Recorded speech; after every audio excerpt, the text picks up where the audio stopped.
When it comes to investing for wealth creation, many of us look for inspiration in the words of Warren Buffett. He is a legendary investor and CEO of Berkshire Hathaway. Warren Buffett once said, "The first rule of an investment is don't lose money, and the second rule of an investment is don't forget the first rule, and that is all the rules there are." Here is Warren Buffett's rule for investing. No matter how wonderful a business it is, there always is a risk that you will pay a price where it will take a few years for the business to catch up with the stock, that the stock can get ahead of the business. I think if you're sure enough about a business being wonderful, it's more important to be certain about the business being a wonderful business than it is to be certain that the price is not 10% too high or 5% too high or something of the sort. And that's a philosophy that I came slowly to. I originally was incredibly price conscious. We used to have prayer meetings before we would raise our bid and ate, or, around the office. But that was a mistake, and in some cases a huge mistake. I mean, we've missed things because of that. We never try to predict the stock market. We do try to price securities. We try to price businesses is what we try to do, and we find it hard to find wonderful, good, average, substandard businesses that look to us like they're cheap now. But you don't always get a chance to buy things cheap.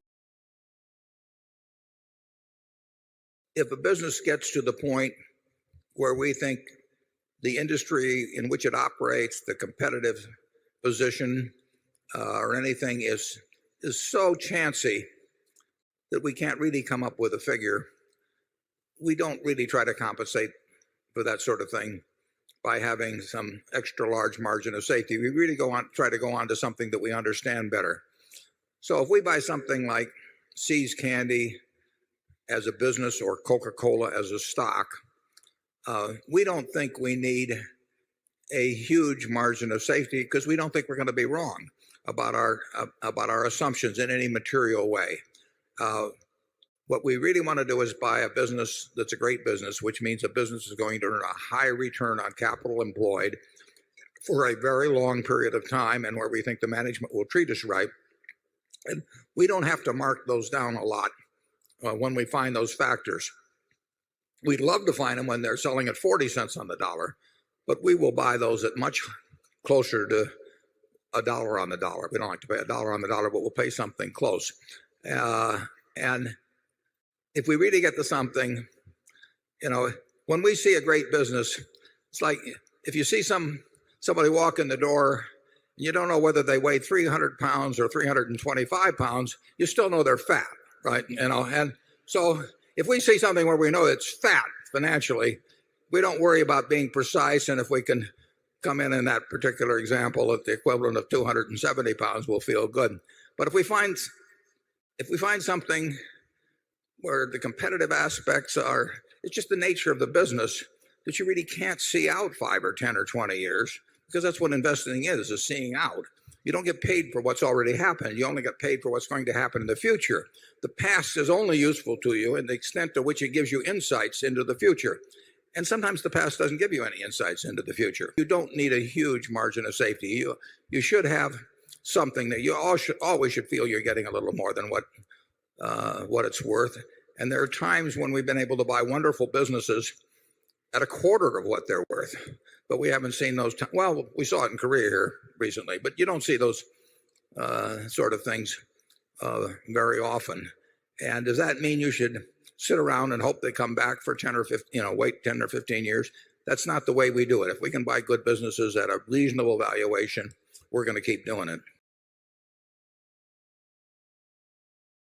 If you are not a professional investor, if your goal is not to manage money in such a way as to get a significantly better return than the world, then I believe in extreme diversification. I mean, so I believe 98 or 99%, maybe more than 99% of people who invest should extensively diversify and not trade. So that leads them to an index fund type of decision with very low costs, because all they're going to do is own a part of America, and they made a decision that owning a part of America is worthwhile. I don't quarrel with that at all. That is the way they should approach it, unless they want to bring an intensity to the game to make a decision and start evaluating businesses. But once you're in the business of evaluating businesses and you decide that you're going to bring the effort and intensity and time involved to get that job done, then I think that diversification is a terrible mistake to any degree. If you really know businesses, you probably shouldn't own more than 6 of them. I mean, if you can identify 6 wonderful businesses, that is all the diversification you need, and you're going to make a lot of money, and I will guarantee you that going into a 7th one is going to, rather than putting more money in your first one, it's got to be a terrible mistake. Very few people have gotten rich on their 7th best idea, but a lot of people have gotten rich on their best idea. Big opportunities in life have to be seized. We don't do very many things, but when we get the chance to do something that's right and big, we've got to do it. And even to do it in a small scale is just as big a mistake almost as not doing it at all. I mean, you've really got to grab them when they come, because you're not going to get 500 great opportunities. You would be better off if when you got out of school here, you got a punch card with 20 punches on it. And every financial decision you made, you used up a punch. You'd get very rich because you'd think through very hard each one. I mean, you went to a cocktail party and somebody talked about a company you didn't even understand what they did or couldn't pronounce the name, but they'd made some money last week and another one like it. You wouldn't buy it if you only had 20 punches on that card. There's a temptation to dabble, particularly during bull markets. In stocks, it's so easy. It's easier now than ever because you can do it online. Just you click it in and maybe it goes up a point and you get excited about that and you buy another one the next day and so on.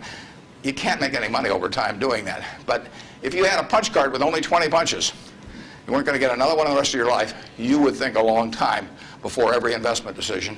And you would make good ones and you'd make big ones. And you probably wouldn't even use all 20 punches in your lifetime, but you wouldn't need to. The first thing I have to decide when somebody calls me is valuing this business within my circle of competence. I don't know how to value Microsoft. I don't know how to value Oracle. I mean, if Larry Ellison calls me or Bill Gates calls me, and they don't. But if any of those, I don't know, or biotech or anything, I wouldn't know how to value it. I just, I'd wish them well and tell them, I think it's worth twice as much as they think it is, but I'm just not in the mood to buy today. I don't know. So it has to be within my circle of competence. My circle of competence is, businesses I can understand. And when I say understand, I don't mean understand how to use a computer or not use a computer in terms of a computer company. I mean understand what the economic characteristics of the business are and what the company's really going to look like in 5 or 10 or 20 years. Bill Gates will tell you that if he were investing, he would buy Berkshire rather than Microsoft because it's so much easier to understand what our businesses are going to look like, whereas he's in a business where you're going to really have to be doing things differently over time. So I know that Wrigley's is going to be the #1 chewing gum in the country. I know Snickers is going to be the #1 candy bar in the country 10 years from now. It's been the #1 candy bar for 40 years. You don't have to be very bright to understand that when people lay out 50 cents for something that they stick in their mouth, that they're not about to experiment. I mean, so we try to look at businesses we can understand. Every time I buy a business, I say to myself, if I had $1 billion and I wanted to go in and compete with these guys, could I knock them off? If you gave me $1 billion and you told me to dislodge Snickers as the #1 candy bar in the country, I don't know how to do it. If you tell me I got $1 billion and I got to make it, or $5 billion, and I got to make it so that Wrigley's, Spearmint, Double Mint, Juicy Fruit, all of those get knocked off the top-selling gum list, I can't do it. Now, if you give me $1 billion and tell me to knock off all the ladies' apparel shops in Lincoln, I'll make mincemeat of them very fast. I mean, I have a very good business myself, but I can destroy them. And the real test is, can some idiot with a lot of money destroy the business you've got if he decides to compete with you? And we try to buy businesses where no matter who comes along, they've got this durable competitive advantage. Those are the 3 words that count.